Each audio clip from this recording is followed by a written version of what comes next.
Hey, the big news out of this week, again, we're not talking pro rel this week. I'm sorry. Um, but the big news that came out this week, we kind of talked about it last week. Oakland Roots gained in over 26,000 people into the Oakland Coliseum. And it was awesome. It was so cool. Um, our good friend Tommy gave us a mission on how many bicycle goals since 2021.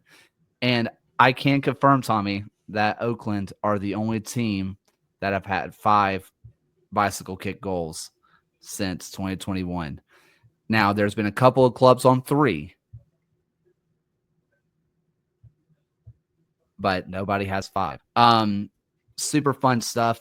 It ended up being a great matchup. I mean, obviously, San Antonio gets a big win in the end, a much deserved win in the end. But I think that the conversation, unfortunately for San Antonio fans who deserve their flowers, is just the Oakland Roots and everything that they've done to build a good following over there. Yeah, Yeah, per no, Nicholas go ahead, Murray. Alex. Yeah. Per Nicholas Murray, it would have ranked 3rd in MLS this weekend, behind Seattle and Charlotte. So that's not too shabby. Yeah, and I mean, the way that crowd looked on TV, there's that clip of them doing the wave. Like, that's magical. Too short at halftime, getting the crowd fired up. Everything about this was a testament to the community building we've seen in Oakland over the years. They've leaned in from day one into a brand that screams East Bay, an identity that is Oakland and never leaving Oakland. And I think that's a big deal given the context of the A's and the Coliseum itself, but what we've seen with the Warriors. Tommy, everybody there constantly has built this really familial sense around the Roots. Even though this has been a team that hasn't won a whole lot, if we're being dead honest, they've signed and retained players with big personalities that understand the community buy-in. As a club, the marketing has been top-notch. It's somewhere that feels magnetic. You want to be there. And I think this was a testament to the fact that Oakland has done everything right to get to this point. Yeah, I had non-USL fans texting me if I saw the news. It got out there beyond the USL sickos. It made people noticed. I think one thing that was very fun about it is honestly, it just kind of led to more John Fisher being crapped on, of just like the A's could have had this, but John Fisher actively chose not to, like crazy. It was just super fun. Now there was the issue about the Mexican like homophobic chant come up, and that kind of left a stain on things. And I'm not trying to pave over that by any stretch, but I would also say that that's not an issue that the Roots have had before. So for me, it's one of those situations of these are new people that were coming in, and from everybody that I heard boots on the ground, they were actively trying to stop it as it was happening. Like people in SGs were trying to shut it down as it was happening. There is only so much you can do. What can the club and the league do about it? I think that's another conversation. But this is not like the Roots have a history of this in the slightest. So maybe it's something that sorts itself out organically, as it's not the culture of the club. Yeah, 100%. You talk to anybody involved with that team and that fan base, and that's not the culture there. Quick shout to the comment from you in there in the comment section. What are the odds that they maintain this after that performance? I feel like if you are a fan who is dabbling in the USL and saw that game, you don't really care that the Oakland Roots lost a tight match. Like, you were buying into the vibes. You were buying into the fact that, okay, we're doing something that's really celebrating this community. If Oakland goes and keeps losing every single week, maybe they take a hit. I think there's a real chance this team finishes with an attendance average above 10K, like up there with the New Mexicos, the Sacramentos, so long as they keep playing their cards right. And that's a really big deal. I mean, my thing is even if only half of them show up, 13,000 is still going to be the biggest attendance in the league. Mm-hmm. Like it's just one of those situations that even if half of them don't come back, they're still out doing what they were at Hayward. Obviously they had limitations at Hayward. I'm not trying to say anything about that, but it's just one of those things that it's I think that the Roots have done such a good job of community building that they can sustain enough that maybe if they keep losing, and we can talk about this match in particular, where, hey, how bad does Oakland want Johnny Rodriguez right now?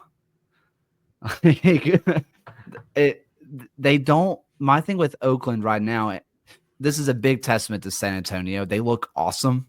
Like, I'm loving what San Antonio's doing. I think you're going to have an easier time talking about what San Antonio does bad than what they do good, because there's so much good for me in San Antonio. With the Roots, they feel like they're a piece away, and it feels like they sold their piece away.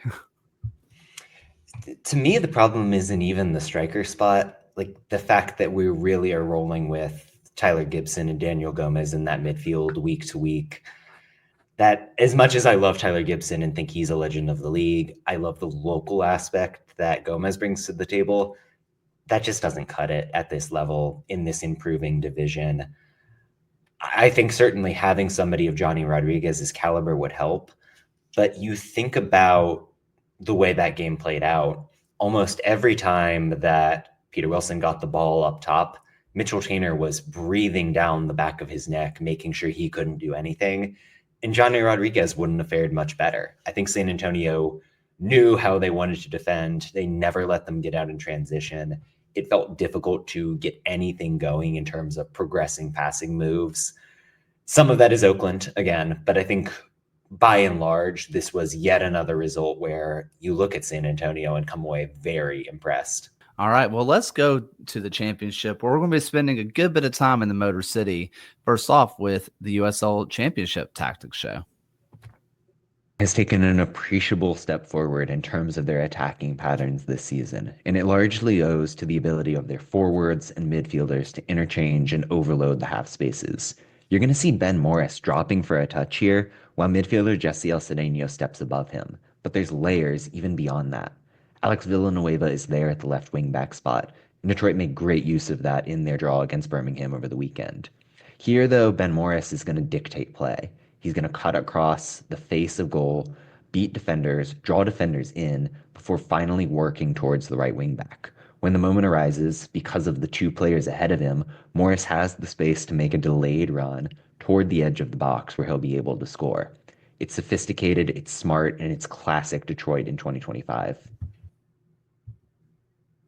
And we'll get back to the Birmingham side of this later for a set piece show.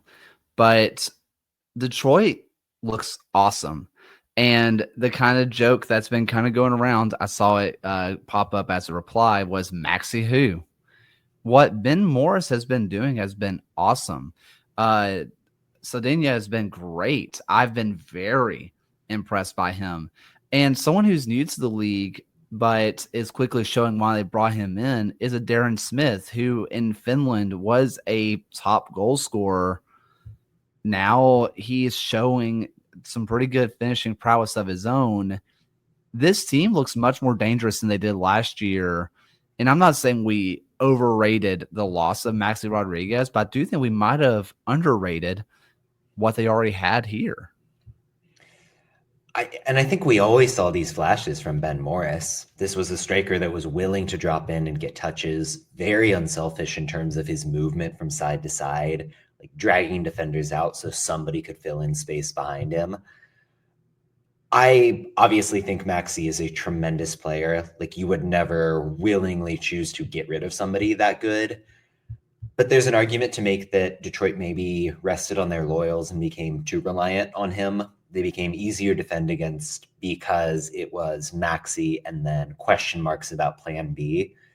This team can kind of beat you from anywhere. You think about what we saw against Birmingham, that ability to break lines, to find players in those half space pockets. We also saw that against Miami, but the Colorado Springs game was a lot more direct, hitting the wingbacks over the top, showing variety that wasn't always there in 2024. Pair that with the elite defense, adding another awesome goalkeeper today. Really impressive stuff. Yeah, I think one thing that I have really enjoyed seeing is we've known them as this great defensive team. And the first few years, and they showed Nate Steinwasser on the sidelines behind the goal, which was always just really fun to see. Honestly, made me a little sad.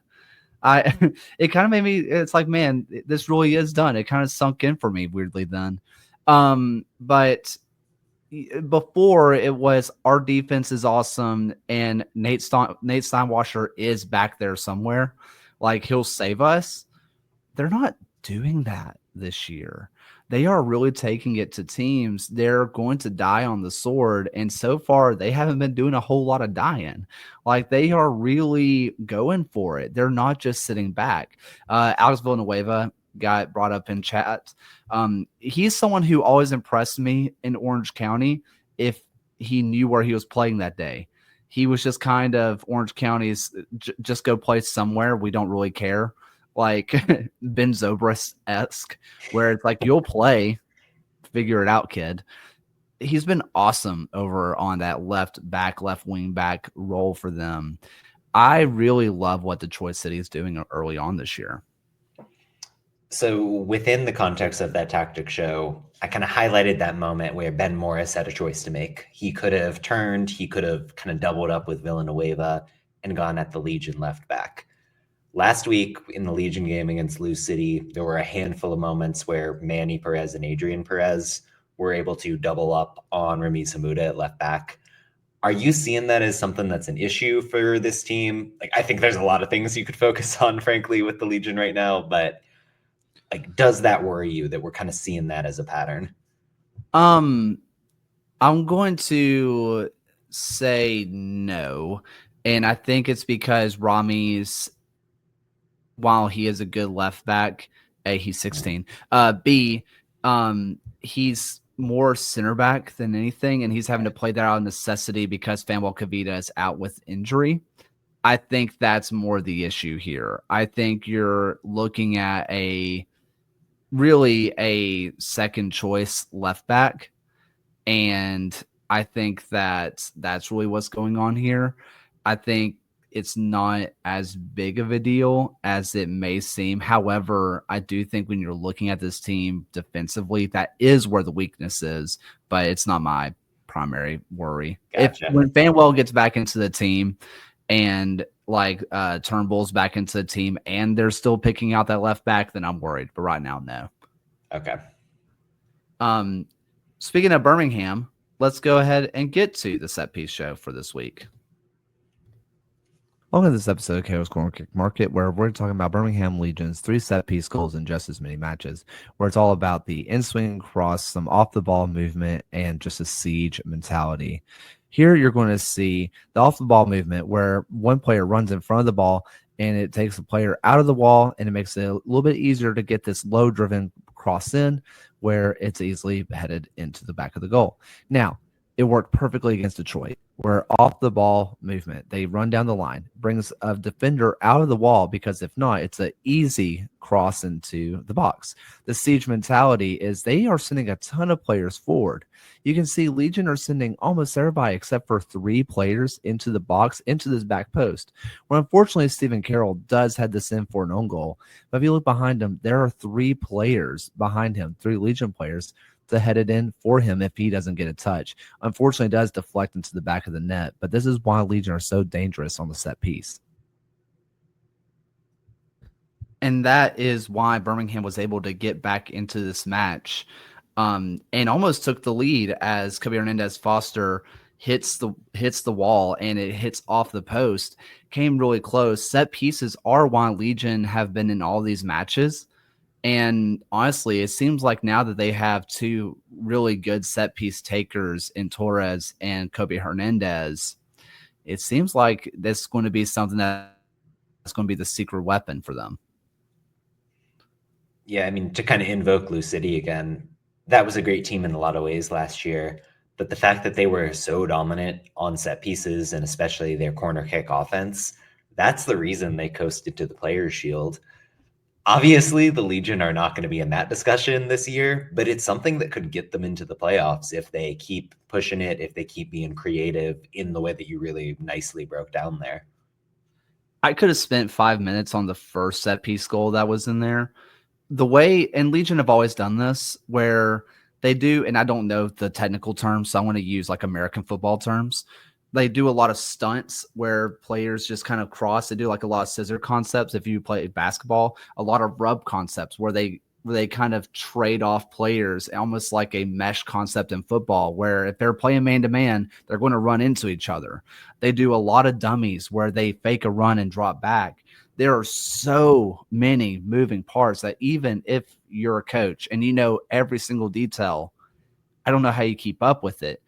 The difference is this year, while you do lose Alex Cronale, who is 7'12", I think, you lose him, but you gain better set piece takers, and that alone is going to be enough to like get you goals. That's going to be enough to put pressure on a back line.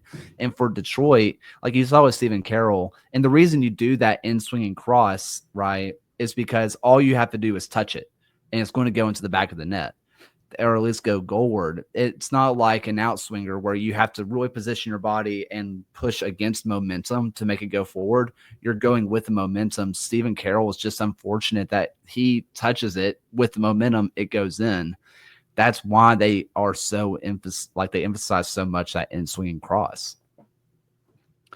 So, anything else on this Detroit City match?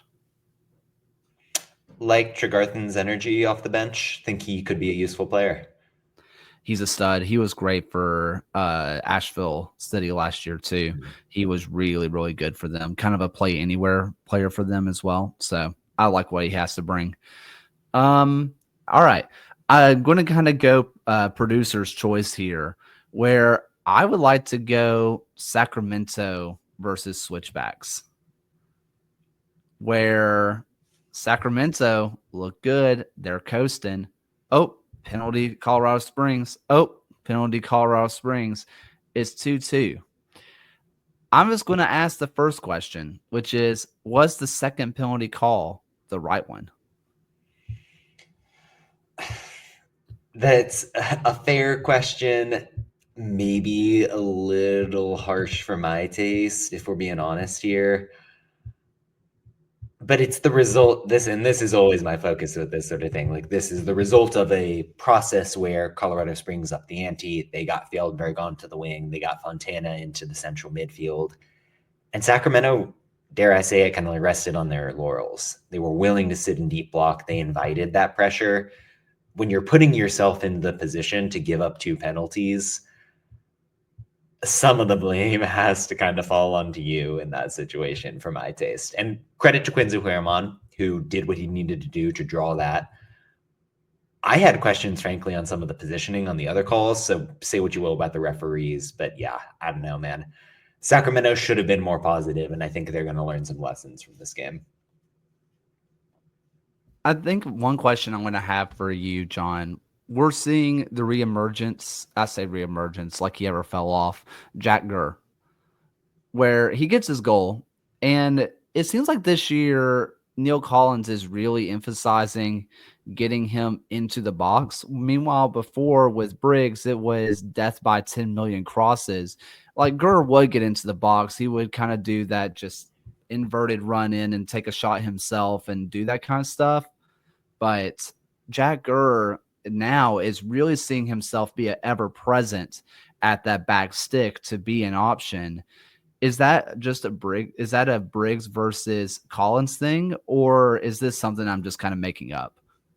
No, I mean, it was very much a Briggs thing in 2023 when that team was at their best. And then you lose some of the midfield pieces, you lack the defensive solidity. I think Briggs very intentionally had him sit back a little bit deeper throughout last season. Neil Collins comes in. This team is defending in a 4-4-2, and Gurr is sitting back like a proper right back. But when they get into the attacking zone, he's allowed to do what he wants, get into the box. The goal was a great example where Russell Cicerone kind of gets the touch in zone 14 on the edge of the area. He's drawing the defense in, very similar to the Ben Morris play we were talking about earlier. You're getting that forward who has the gravity. The right wing back is making the run. When it's somebody like Jack Gurr, he's going to the far post. Simple chip from there to get the goal. And it's the brilliance of Jack Gurr, really, where that's a player who I gave my MVP vote in 2023, someone I think is the best at his position in this league. You see why there. I think in general, I know that the conversation should go over to Colorado Springs, where Colorado Springs does take it to Sacramento. They need to be talked about positively here, right? But I still come away from this match concerned because you are a failed conversion by Justin Dillon from losing 2-1. I know that's not fair. You're a ref saying, that was a little soft from losing 2-1. Is there concern for Colorado Springs? I know it's so early. I get it. And that's kind of what we're talking about. But I'm a little bit concerned that they just don't seem to have that final touch in the final third. They don't seem to have the finishing boots on quite yet. It's a fascinating situation there where Akeem Ward sits in this game and they go very defensive with Aiden Rocha at right back. That's a decision that they made because of their defensive issues, but it really hamstrings you in the offensive sense. I think in the midfield, we've not seen the connection we would have expected from Adams and Micheletto and Zandy quite yet.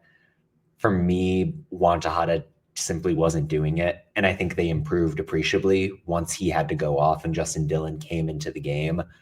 Obviously, Dillon's impact was best felt in terms of the penalties, but making a striker's runs, holding up play, that's the real strength of his game. And it gave Colorado Springs the anchor they needed on the comeback trail. There's enough talent here that I trust James Chambers is going to find what he needs. We saw Colorado Springs start with 5 losses in a row last season or something like that. They know how to let this develop, kind of find their mix as the season goes on. So I am a bit concerned, but I think they're going to find a way to get out of the pit here. So it is time for our open floor discussions. Okay. And I'm going to lead this one off really fast. And I just kind of want to loosely mention Phoenix versus Rhode Island, where it was a fun match. It was very fun. Rhode Island cannot stop drawing to save their life. They physically cannot do anything but that. It was JJ Williams early. Damian Rivera was awesome. And that was the one might be my goal of the season. I know long goals make people happy, but you're not going to find a better goal than what he did. Just 3 touches in traffic on the half volley finish. That was disgustingly good. It was just a fun match and just a lot of great forward play all around. The way I gasped when Damian Rivera took those touches, bobbled it over the center back and slammed it home, like that was, I completely agree, one of the goals of the season, if not the goal of the season. But overall, like that was a moment that only came about because Pam Mudoka was confident making changes halfway through the game. Phoenix started this in a 4-3-3. They were getting overrun by Rhode Island, and a Rhode Island team that was playing quite expansive, letting Dequa stretch. Rising didn't have an answer. So at halftime, Ka decides, okay, we're playing against a team with 3 center backs. Why don't I just use 4 forwards? We're going to try to overload them in that attacking area. We're going to trust that Noble Okello and Hope Aveveo can do what they do in the midfield. and it worked out. And I think that goal for Rivera, that's the highlight, but it starts with interplay on the wing. It starts with this real great combination play to get him in that position. It's concerning that Phoenix continues to kind of dig themselves into holes every single time they play. But I mean, there's a credit to Cod that he is understanding the game state, understanding the tactical matchups as they develop. That's going to pay off for Phoenix when it matters down the stretch. Also, I kind of, if you go back and watch the JJ Williams goal, if people forget, he played in Phoenix for like 3 days. Like, he was not there for any kind of time. He immediately goes up to the Bandidos and just like kind of stares them down. There's fans that are just like this, like expecting him not to celebrate despite he was only there for like 3 months. And it was just really funny to me. Just the whole interaction was just very comical. Love that. Alex, do you have any discussions? Yeah, I'd like to get y'all's opinion on is Monterey Bay for real? No. Whoa. Whoa, Coming hot with that one, man. That's the one match that I did watch this weekend in the championship. It's since there's no League One after dark, I had to pick something, and I'm a big fan of Mael Malongo and Ethan Bryant from their days in USL 1. So I watched that one, and they looked really good against Orange County. You were probably hoping for some McKinnon minutes off the bench, but yeah, alas, until extra time. 90th, Yeah. I know that comes off as super harsh. I think that this team is going to be more competitive than we thought they were. I think that these players are better than we thought they were, but more competitive does not make them competitive over a full season, for my taste. I do think that they have quality players. Obviously, Malongo is a player we talked about a lot last week, where we talked about how he was just proof that more teams need to go to League One and find the players that may not be superstars, but they're really freaking good. Nico Gordon is someone who I still think is going to be like my young player of the year. He's someone I kind of circled early, and I have not wavered from that. He looks awesome. You know, you see a Paul, Gendiri? Is that it? He's Elijah Paul is his name. It's one of those things where it shows up wrong in the stats pages. Yeah. It makes me feel better. He's great. He's very lively. He's awesome. But I also think that when Monterey Bay plays their best game and another team like a New Mexico, like a Sacramento, like a San Antonio, even Orange County played their best game, I don't think Monterey Bay stacks up. To me, this was the game where a Monterey Bay team that, let's face it, I was extremely mean to all off season long. They kind of showed me what the vision was. Orange County at their best is a team that can drive through the midfield, get Kyle Scott and Chris Heggard on the ball wherever they want it. Then you're bringing in that second layer from the wings. Monterey brought enough energy through the central midfield that was never a factor. And I thought the one-on-one defending out wide limited what they did with Guimaraes and Ryan Dogman out on the left, especially. Miles Lyons, who's somebody who could hardly get minutes in El Paso, is looking like a shutdown right back because Jordan Stewart trusts him and Jordan Stewart saw something there. He's also got Nico Gordon on his backside, which is a real confidence boost. The standout moments are obviously those quick twitch attacking moves, whether you're finding Malongo with a through ball. That long ball goal to Elijah Paul as well was a standout break. But there's so much more systematically where Stewart has them organized. He's trusting the talent. It's a lot of guys that came from weird places, if we're being honest. Like the Faroese League, many players from Scandinavia, a lot of okay, but not necessarily elite MLS Next Pro pieces. Clearly, they understood the profile of player they wanted, how that fit into the Stewart system, and it's coming together fantastically. So are they a title contender? Pump the brakes on that one. Are they a team that I feel pretty confident is going to be in the playoff field? I say so. I'm gonna have one last one that I'm just gonna kind of call out, and it is Derby del Camino Real, where El Paso played for a 0-0 the entire time, and hey, I man, it hurt watching that because I feel like as Phil and I continue to be just soul linked together at all times, I see El Paso lose and it makes me sad now, and it's weird how that happens. um, but El Paso held on for a long time. Did they really look like they were ever going to do anything? They took some shots. Were they speculative efforts? Almost all of them, yes. Did they really do anything going forward? Not really. But, man, defensively, it looked like they were holding on. It looked like they were going to do it. But Hurst is just that guy, man. He got over that 2-year slump after leaving Omaha, ? Where he left them, and it was like, man, what are they going to do? He hasn't been good. These last 2 years for Hurst have been awesome, and just seeing him celebrate with the New Mexico faithful was just a fun sight to see.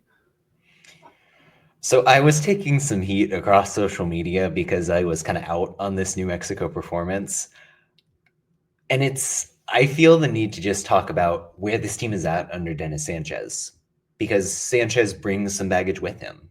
I loved everything he did in Las Vegas, but down the stretch, his Lights team, which was high possession, running a very similar shape, with a roster that if you're squinting isn't all that different. And everybody just decided we're going to park the bus against them. And Las Vegas didn't really have an answer. In this game, the moment El Paso decides, okay, maybe we're going to try to get out of our block a little bit, that's when New Mexico is finally able to break through. A team that is a little bit more disciplined, isn't missing someone like a Noah Dolenmeyer. You wonder if that same thing will play out. I'm looking for, as we're seeing in the comments, a little bit more ball tempo from New Mexico for sure. Somebody who can be incisive from the deeper areas, which Usman Jabang is not. Zico Bailey isn't really either. Obviously, I love the talent here. I think this team is going to be in the mix for home field advantage. But when push comes to shove, there's a blueprint for how to stop Sanchez and stop New Mexico that I don't know we've overcome yet. And it's early, but that's a question mark for me. The Jabang news of him getting signed, by the way, broke 2-3 weeks ago, but was made official a week ago ish. And he is one of the best number 6s that were apparently available. Where if you're going to replace Ahusu, Jabang feels like the guy to do it. But you mentioned it, they kind of had to go forward a little bit. They had to add a little bit more attacking flair. If the idea is we're just going to park the bus against New Mexico, does Jabang even start? I'm kind of wondering if Sanchez doesn't try to use him in more of the, I'm failing to remember, the all-league midfielder who was on loan in Las Vegas last season. Super good with the ball at his feet. Oh no. Hold on. I'm on it. We'll get there. But I'm wondering if Jabang doesn't slide forward. They try to burden him with a little bit more of the dribbling responsibility, get him in as a carrier. And then who is the Valentin Noel in this setup? Can it be Gideon Zelalem, given his youth experience, given that track record? Maybe. I'm wondering if Akale or Marlon Vargas can't do the same thing in a little bit more of a shifted role. I feel like I'm saying it with almost every team, but there's a lot of talent here, and it's just a matter of figuring out how you get it to come together in practice. Well, now I don't know who you're talking about. I can't remember who it is. I know. I feel like the biggest dunce of all time. It's wasn't Ngondo, was it? No. Yeah, JC Ngondo. There we go. Oh, okay, yeah. Okay. Because he was a beautiful. Yes, he was from Montreal ? But I did not know that. I thought he was. Yeah. I thought he was just a Las Vegas player. The loan part's what threw me. Okay. Yeah, but it was the beautiful skill set of he can do number 6 things if you need it, but he's the best dribbler in the league. Like he can plow through 3 defenders without breaking a sweat. I don't know if New Mexico has that guy or if Jabon can be that guy, but I think it's an important ingredient in what Sanchez needs to get this team over the hump. Yeah. So do we have any final kind of open floor USL thoughts? Quick shout to friend of the show, Pedro Dolabella here. North Carolina played what I would consider a pretty poor 60 minutes or so against FC Tulsa. They bring on Dolabella. In the next 25 minutes, they outshoot Tulsa 8-1. Dolabella gets his goal. Meanwhile, I think he has 9 duel attempts while he's on the pitch. We underrate the fact that he can be a really physical player when he wants to be. And I think that presence was paramount to North Carolina going to a tough Tulsa team and getting the win. So shout out to a player I think we were all really excited to see, somebody who's going to be in the starting lineup sooner rather than later.